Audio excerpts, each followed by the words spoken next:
Многие обратили внимание на необычное даже по нашим меркам брожение в Чечне. С одной стороны, ключевые кадры очень быстро перемещаются, даже глава правительства республики внезапно и отправлен в Москву помогать Мишустину. С другой стороны, теперь уже каждый ребенок Рамзана Кадырова получает правительственную должность прямо на 18-й день рождения. Давайте об этом сегодня поговорим, ведь тема, правда, интересная и для нашей системы показательная. Знаете, чем отличается журналистика от публицистики? Если бы мы тут занимались настоящей журналистикой, выпуск новостей бы делали, то следовало бы сказать: у нас нет никаких подтвержденных данных о здоровье Рамзана Кадырова. Мы можем оперировать только слухами, часто противоречивыми, но точно утверждать ничего не можем. На авторском же канале мы можем позволить себе сказать другое. Друзья, у нас с вами есть глаза и уши. Рамзану Кадырову 47 лет. Но здоровые люди в 47 лет так не выглядят, не ходят и не звучат. Давайте не морочить себе голову. С очень большой вероятностью Рамзан Кадыров плох. Некроз ли у него поджелудочный, как следует из одних слухов, или что-то с почками, как следует из других, неважно. Важно, что если ты в 47 лет выглядишь раз в 20 хуже Джозефа Байдена, который в деды тебе годится, то вряд ли будешь жить долго и счастливо. Самый главный и самый нерешаемый вопрос в персоналистской автократии, когда уже всем ясно, что автократ вот-вот помре, как передать кому-то власть? Ведь власть персоналистского автократа буквально держится на том, что не предусматривает вообще никакого транзита, что никто не может занять заветное место. В случае с кадыровской Чечней ситуация усугубляется тем, что власть нужно не просто передать абы кому, власть необходимо удержать внутри одной конкретной семьи. Потому что это не абстрактный вопрос, это дело жизни и смерти. Да, вопросов ноль. Пока Кадыров жив, его окружение исключительно самые верные друзья, товарищи и братья. Все ему преданы, дальше некуда. Но есть в таком положении несколько проблем. Первая проблема в том, что у каждого товарища, брата и прочих разных людей рядом с Кадыровым есть свои биологические братья, а еще дети, дяди, тети, племянники, которые совершенно не против в 18 лет сесть на министерскую должность. Кадыров сам принял такой стиль управления.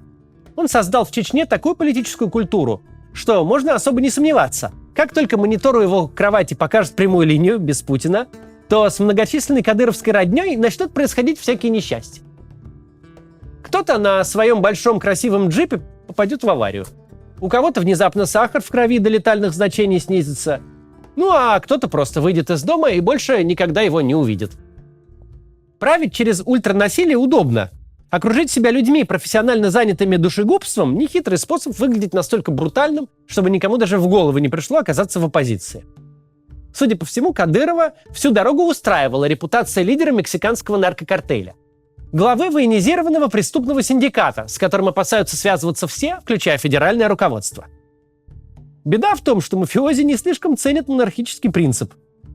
А отчество Рамзанович у кадыровских детей скорее гарантирует им кучу проблем, чем право на престол. Вторая проблема заключается в том, что у Кадырова нет взрослых детей. Старшей из его дочерей всего 25 лет, а сыновья вообще подростки, старшему Ахмату 18 лет. Все они еще очень далеки от того, чтобы быть самостоятельными акторами, чтобы участвовать в будущей «Игре престолов» в каком-то ином статусе, чем безмолвная жертва. Это пока папа стоит за спиной, Адам Кадыров может беззащитного Никиту Журавеля избивать. Но когда папы не станет, подобное конфу вряд ли кого-то впечатлит. У Рамзана Кадырова вообще нет ни единого родственника мужского пола в зрелом возрасте. Старший и единственный брат Зелимхан Кадыров, так уж удачно сложилось для политических перспектив Рамзана, умер от сердечного приступа, не дожив до 30 лет, спустя ровно 3 недели после гибели отца. Ну, так сложилось.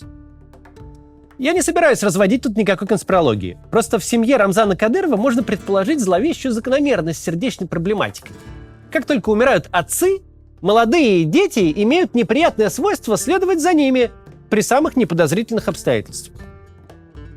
Короче говоря, у нас есть все основания предполагать, что Рамзан Кадыров не надеется дожить до момента, когда его дети войдут в силу, обзаведутся своими кланами, силовиками и группой поддержки. Видимо, он понимает, что они вот-вот останутся один на один с очень свирепыми и безжалостными людьми, которым юные принцы в процессе борьбы за власть никуда не уперлись. Тут-то и может сработать дурная генетика. Сердечко на фоне утраты отца и стресса может расшалиться у всех разом.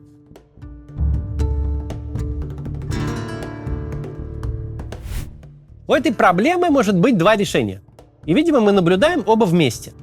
Решение первое – резко усиливать свою семью прямо сейчас.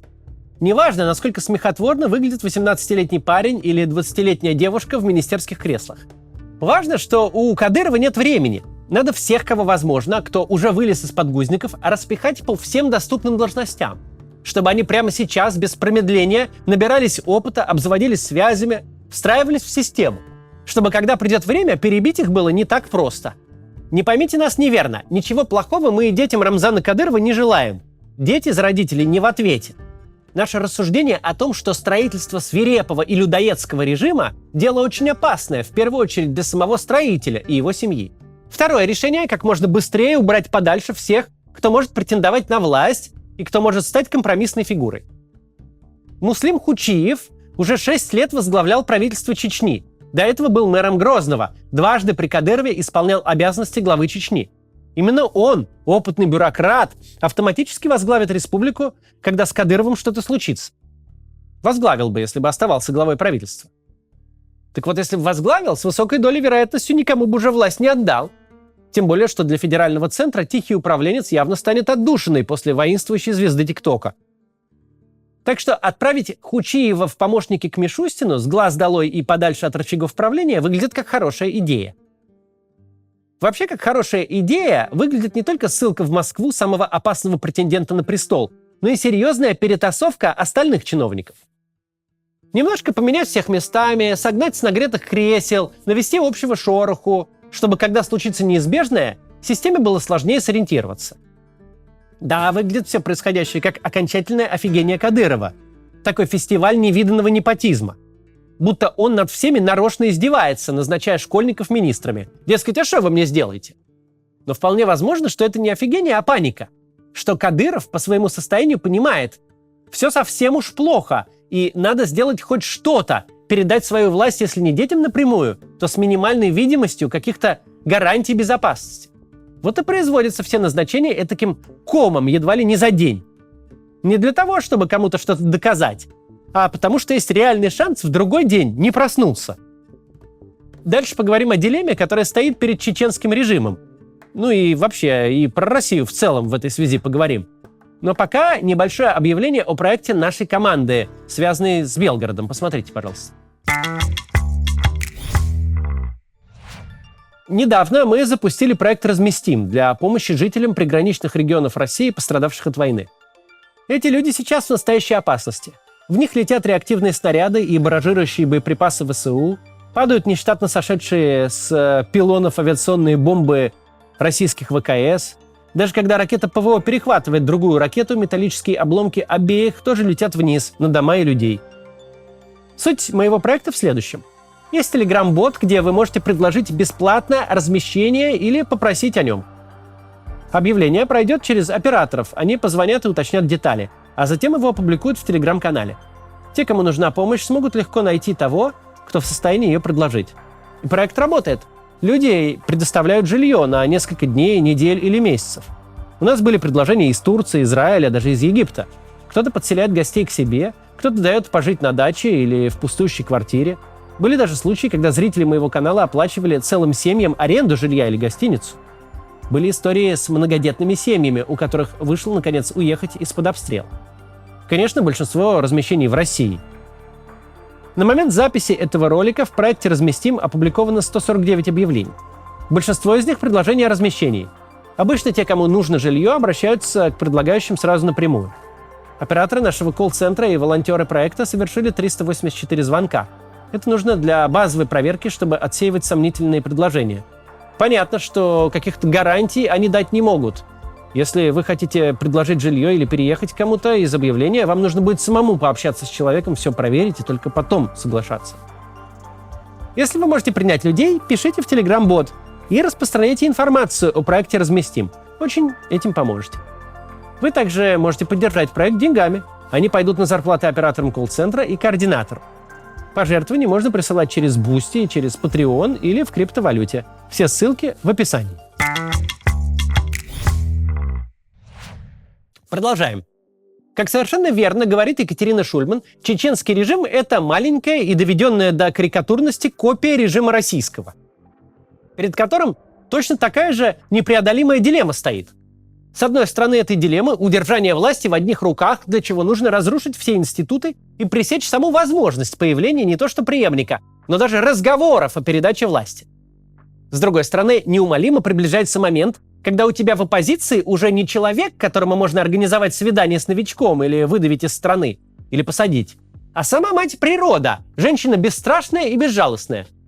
Тут-то и выясняется, что в твоем режиме никакая мирная передача власти хоть с какими-то гарантиями невозможна в принципе. Что с твоей физической кончиной мир рухнет для всех, кто от тебя зависел. Их не защитят ни законы, ни понятия, ведь ты сам же все это уничтожил, чтобы править безраздельно и ничем себя не ограничивать. Кадыров — это ж не просто Кадыров. Это ж наглядное путинское будущее. Представим худший для нас и самый желательный для режима вариант. Путин смог удержаться до самой своей смерти. Слышите, как звучит? Проблема в самой формулировке. Все равно есть «до», есть конечная точка, и она в очень обозримом будущем. Раньше или позже все, так же как с Кадыровым сейчас, поймут. А царь-батюшка-то уже не жилец. Все, кто от него зависел, на него ставил, опирался на его гарантии, вдруг увидят свое будущее, которое еле ходит и одной ногой стоит в могиле. И начнутся такие же лихорадочные попытки что-то сделать, когда уже ничего сделать нельзя. Да, вопросов нет. Когда власть у тебя не ограничена, когда возможен полный произвол, можно и коня сделать сенатором, и внука своего прям в коляске прикатить в премьер-министры. И что тебе остается-то на излете лет? Выдавать какие-то гарантии, которые после твоей кончины никто и не подумает соблюдать? И чем это поможет? Когда все твои указы, назначения, статусы, которые ты нараздавал, все законы, которые подписал, спустят в шредер примерно через 15 минут после того, как доктора констатируют смерть.